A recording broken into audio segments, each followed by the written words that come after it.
Assalamualaikum warahmatullahi wabarakatuh. Perkenalkan, nama saya Ahmad Mubarung. Saya berkuliah di Universitas Hairun Ternate, Fakultas Ekonomi dan Bisnis, program studi akuntansi semester 3. Di sini saya akan membuat video ekonomi syariah, video ke-8 sekaligus video UAS dan video terakhir yang diberikan oleh Bapak Dr. Subito SE MSI selaku dosen pengampu saya, yaitu akan membahas 7 materi yang telah saya upload di media YouTube. Mungkin lebih lanjut langsung saja ke pembahasannya. Oke, mungkin tadi adalah perkenalan singkat dari saya. Mungkin telah saya ke pembahasannya. Yang pertama yaitu terkait tentang perbandingan ekonomi konvensional dan ekonomi syariah. Ekonomi konvensional dan ekonomi syariah adalah dua sistem ekonomi yang berbeda secara mendasar. Perbedaan ini mencakup tujuan, prinsip dasar, instrumen keuangan, serta dampak sosial dan ekonomi. Sementara ekonomi konvensional berakar pada sistem kapitalisme dan utilitarianisme. Ekonomi syariah didasarkan pada prinsip-prinsip Islam yang menekankan keadilan, kesejahteraan bersama dan berkelanjutan. Konsep dasarnya ekonomi konvensional, filosofisnya fokus pada maksimalisasi keuntungan individu dan efisiensi pasar.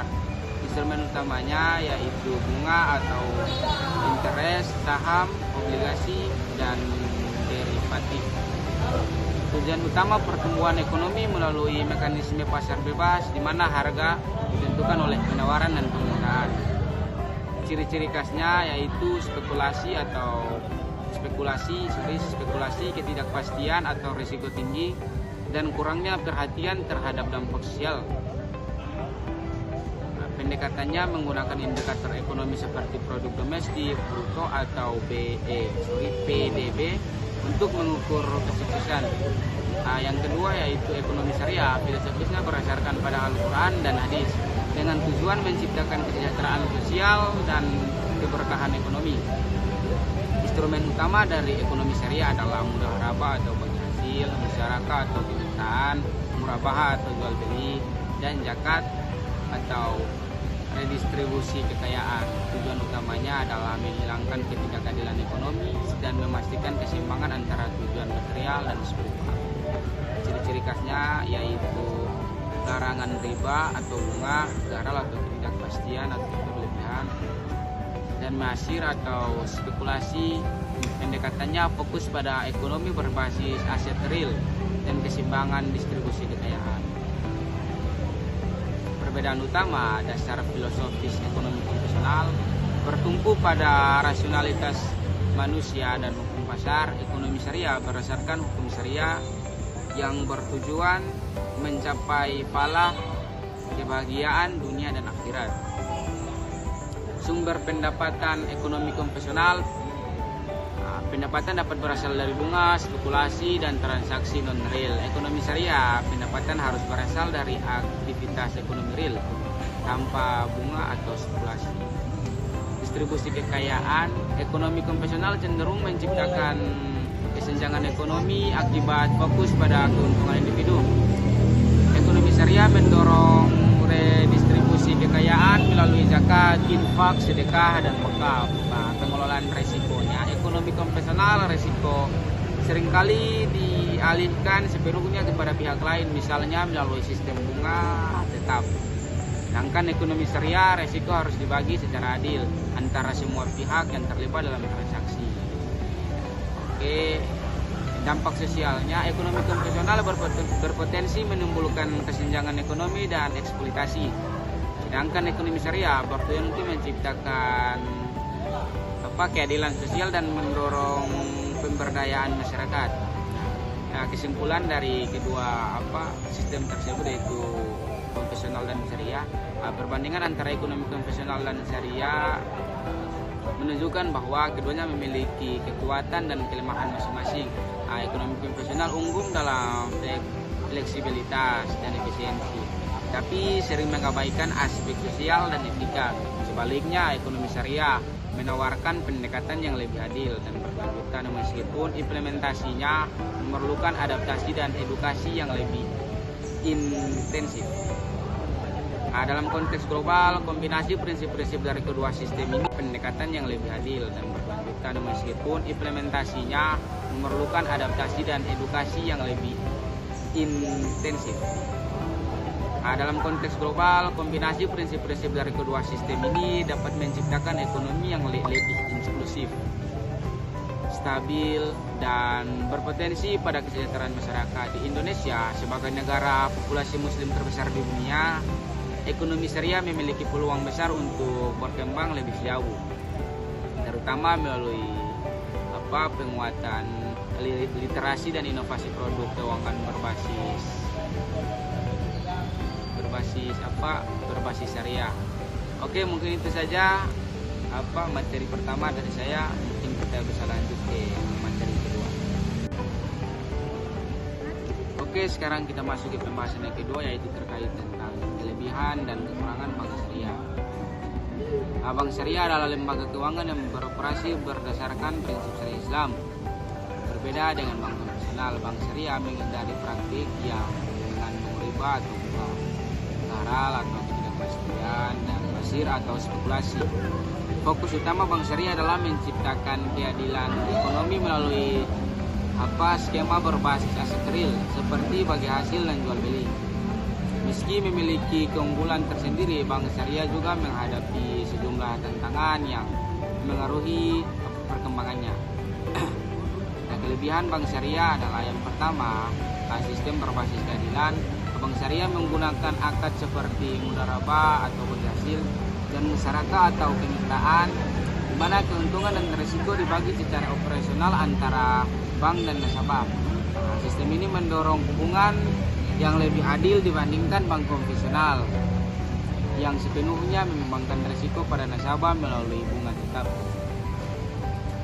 Yang kedua adalah ketahanan terhadap krisis. Karena transaksi bank syariah berbasis aset real, lembaga ini lebih stabil saat menghadapi krisis ekonomi. Tidak adanya praktik spekulasi dan derivatif yang tidak terukur mengurangi risiko volatilitas yang tinggi. Yang ketiga yaitu meningkatkan inklusi keuangan. Bank syariah menarik masyarakat yang sebelumnya enggan menggunakan layanan keuangan berbasis bunga, khususnya umat muslim yang ingin mematuhi prinsip syariah. Hal ini mendukung peningkatan inklusi keuangan terutama di negara dan mayoritas penduduk Islam seperti Indonesia. Yang keempat yaitu etika dan nilai sosial. Operasi bank syariah didasarkan pada prinsip etika seperti larangan mendanai bisnis yang bertentangan dengan syariah, misalnya perjudian atau alkohol. Bank syariah juga berperan dalam redistribusi kekayaan melalui pengolahan zakat, infak, dan wakaf. Dan yang kelima adalah mendorong kesejahteraan ekonomi dengan mendukung pembiayaan usaha kecil dan menengah atau UMKM melalui skema syariah. Bank ini berkontribusi pada pertumbuhan ekonomi yang inklusif. Kekurangan bank syariah, yang pertama biaya operasional yang tinggi. Kepatuhan terhadap prinsip syariah memerlukan pengawasan khusus oleh Dewan Pengawas Syariah atau DPS. Hal ini meningkatkan biaya operasional dibandingkan bank konvensional. Yang kedua, ada keterbatasan inovasi produk. Beberapa produk bank syariah masih dianggap kurang kompetitif dan inovatif dibandingkan bank konvensional. Misalnya suku bunga konvensional lebih transparan dibandingkan skema bagi hasil yang kompleks. Yang ketiga, ada literasi keuangan yang rendah. Banyak masyarakat yang belum memahami prinsip dan manfaat bank syariah sehingga cenderung memilih bank konvensional. Kekurangan edukasi dan promosi menjadi hambatan utama dalam memperluas jangkauan bank syariah. Yang keempat, ada persaingan dengan bank konvensional. Bank syariah seringkali menghadapi kesulitan bersaing dengan bank konvensional yang memiliki jaringan lebih luas dan teknologi yang lebih canggih. Perbedaan dalam kecepatan pelayanan dan fleksibilitas produk sering menjadi kendala bagi bank syariah. Dan yang kelima, ada keterbatasan modal dan infrastruktur.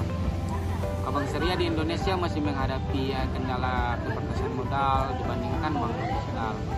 Infrastruktur digital bank syariah seperti mobile banking atau internet banking seringkali tertinggal dibandingkan pesaingnya. Yang keenam, kompleksitas akad banking atau internet banking seringkali tertinggal dibandingkan pesaingnya. Yang keenam, kompleksitas akad. Beberapa akad syariah memiliki proses yang lebih rumit dibandingkan produk perbankan konvensional. Hal ini dapat memperlambat proses transaksi dan pengambilan keputusan. Kesimpulan dari pembahasan tadi yaitu bank syariah memiliki keunggulan yang signifikan dalam menciptakan sistem perbankan yang lebih adil, etis, dan stabil. Dengan fokus pada transaksi berbasis aset real dan penghindaran riba, bank syariah memberikan alternatif yang menarik bagi masyarakat muslim maupun non-muslim yang mencari keuangan beretika. Namun tantangan yang dihadapi seperti biaya operasional tinggi, keterbatasan inovasi, dan literasi masyarakat yang rendah menjadi hambatan dalam memperluas pengaruhnya untuk meningkatkan daya saing bank syariah. Yang pertama, meningkatkan inovasi teknologi untuk memberikan layanan yang lebih cepat dan efisien. Yang kedua itu meningkatkan edukasi dan literasi keuangan tentang produk syariah kepada masyarakat luas. Yang ketiga, memperluas akses dan jaringan layanan, terutama di daerah-daerah yang belum terjangkau. Dan yang keempat, menciptakan kolaborasi dan syariah untuk mendukung transformasi digital. Mungkin itu saja pembahasan kedua yang dapat disampaikan. Mungkin kita langsung saja ke pembahasan selanjutnya. Oke, materi yang ketiga yaitu terkait tentang praktik bisnis di pasar tradisional. Pasar tradisional merupakan salah satu pilar penting dalam perekonomian masyarakat, terutama di negara perkembangan seperti Indonesia. Tempat ini menjadi wadah bagi pedagang kecil dan menengah untuk menjalankan usaha usaha serta bagi konsumen untuk memenuhi kebutuhan sehari-hari. Praktik bisnis di pasar tradisional memiliki karakteristik yang khas, baik dari segi transaksi, hubungan antara pelaku maupun nilai-nilai yang terkandung di dalamnya. Karakter bisnis pasar tradisional, yang pertama, lokasi dan fasilitas. Biasanya terletak di pusat kota atau kawasan pemukiman dekat dengan masyarakat. Fasilitas sederhana seperti los terbuka, kios, dan lapak pedagang kaki lima. Yang kedua, produk yang dijual. Beragam produk kebutuhan pokok seperti bahan makanan, sayur, buah, dan daging, ikan, barang rumah tangga, hingga pakaian. Produk segar seringkali didapat langsung petani atau nelayan lokal sehingga mendukung ekonomi daerah. Yang ketiga, ada sistem transaksi. Transaksi langsung antara penjualan dan pembeli dengan tawar-menawar sebagai salah satu ciri khasnya. Menggunakan uang tunai sebagai alat pembayaran utama meskipun ini mulai diperkenalkan pembayaran digital. Yang keempat, hubungan sosial. Hubungan yang erat antara penjual dan pembeli seringkali berbasis kepercayaan. Konsumen cenderung menjadi pelanggan tetap pada penjual tertentu. Yang kelima, ada modal skala usaha. Mayoritas pedagang adalah pelaku usaha kecil dan mikro atau UMKM dengan modal yang terbatas. Skala usaha relatif kecil dibandingkan bisnis di pasar modern atau supermarket. Praktik bisnis di pasar tradisional. Yang pertama, ada tawar-menawar harga. Tawar-menawar harga mencerminkan fleksibilitas dan menetapkan harga. Penjual sering memberikan diskon kepada pelanggan tetap atau pembeli dalam jumlah besar. Yang kedua, ada kejujuran dan kepercayaan. Kejujuran dalam menimbangi barang atau memberikan kualitas yang sesuai sangat penting untuk menjadi loyalitas pelanggan. Banyak pedagang yang memberikan bonus atau tambahan barang kepada pelanggan sebagai bentuk penghargaan. Dan yang ketiga ada persaingan yang sehat. Persaingan antara pedagang biasanya bersifat langsung, namun dapat sehat karena ada rasa solidaritas. Pedagang saling membantu dalam situasi tertentu seperti berbagai informasi tentang stok barang. 4. Ada keterlibatan keluarga. Usaha sering dikelola oleh keluarga dengan pembagian peran antara anggota keluarga. Hal ini menciptakan budaya bisnis yang erat dan saling mendukung. Ada yang kelima, ada dinamika harga. Harga di pasar tradisional cenderung fluktuatif tergantung pada musim, cuaca atau ketersediaan barang.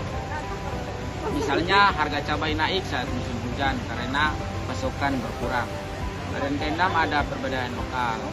Produk yang dijual sering berasal dari produsen lokal seperti petani dan pengrajin. Pasar tradisional menjadi penghubung antara produsen dan konsumen, membantu menggerakkan daerah. Dan ketujuh ada adaptasi teknologi. Beberapa pasar tradisional mulai mengadopsi teknologi digital seperti pembayaran non tunai, menggunakan kris dan kebersamaan melalui media sosial. Inovasi ini membantu pedagang menjangkau konsumen yang lebih luas. Tantangan dalam bisnis pasar tradisional. Yang pertama, persaingan dalam pasar modern. Kehadiran minimarket dan supermarket yang menawarkan kenyamanan lebih membuat pasar tradisional kehilangan pelanggan. Ada yang kedua, ada kondisi fisik dan kebersihan. Banyak pasar tradisional yang masih kurang terjaga kebersihannya sehingga menurunkan daya tarik konsumen. Dan yang ketiga, ada modal yang terbatas. Pedagang seringkali kesulitan menempatkan aspek pembiayaan untuk mengembangkan usaha. Dan keempat, ada kurangnya dukungan teknologi. Banyak pedagang yang belum terbiasa menggunakan teknologi digital untuk transaksi atau pemasaran. Dan yang kelima, ada fluktuasi harga dan pasokan. Ketergantungan pada pasokan lokal membuat pasar tradisional rentan terhadap fluktuasi harga. Mungkin itu aja pembahasan, kita langsung saja ke kesimpulannya, yaitu pasar tradisional memegang peran penting dalam perekonomian masyarakat, terutama bagi pelaku usaha kecil dan konsumen dari berbagai lapisan praktik bisnis. Di pasar ini mencerminkan fleksibilitas, hubungan sosial yang kuat, serta pemberdayaan ekonomi lokal. Namun, tantangan seperti persaingan dengan pasar modern, kurangnya dukungan teknologi, dan kondisi fisik pasar perlu diatasi untuk meningkatkan daya saing pasar tradisional. Solusi yang dapat diterapkan itu yang pertama ada revitalisasi pasar tradisional, perbaikan infrastruktur dan kebersihan pasar untuk meningkatkan kenyamanan konsumen. Dan kedua, ada pelatihan digitalisasi, itu memberikan edukasi tentang teknologi pembayaran digital untuk memperluas jangkauan pelanggan. Dan yang ketiga, ada akses pembiayaan, penyediaan kredit mikro dengan bunga rendah bagi pedagang untuk mendukung pembangunan usaha. Dan yang keempat, ada pengolahan pasar yang profesional, mengadopsi manajemen yang lebih terstruktur untuk memastikan kelancaran operasional pasar. Dengan dukungan yang tepat, pasar tradisional dapat terus berkembang sebagai pusat ekonomi rakyat yang berdaya saing tinggi sambil tetap mempertahankan nilai sosial dan budaya yang